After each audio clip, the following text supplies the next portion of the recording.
O, Champing, halika rito. At pababanguhin natin yan nguso mo, lagi na lang nakamanga. At baka pati langaw ay mamatay dyan kapag nakapasok. O, akit ka dyan sa lamesa at magmamouthwash ka. Napakamasunurin talaga. At heto nga ang ginagamit ni Champing para bumango ang kanyang nguso. Ito yung enzymatic pet mouthwash ng Pets Up. Pwede din to sa mga aso, lalong-lalo na sa mga posa na akala mo imbordnal ang amoy ng nguso. Ang ginagawa ko ay kukuha lang ako ng wet tissue tapos isasawsaw ko dyan sa pet mouthwash at ipapahid ko sa nguso ni Champing. Oh, amoyin mo muna kung magugustuhan mo. Safe ito sa ating mga alaga kahit malunok nila yan. Kahit hindi sila laging nagtututbrush ay pinupunasan ko lang ang mga ngipin nila gamit itong pet mouthwash. At hindi nga mahirap linisan si Champing at hindi siya umaangal.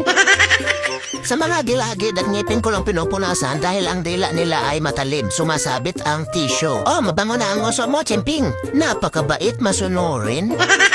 Siguradong wala nang langaw na makakapasok at mabango na ang uso mo, Champing.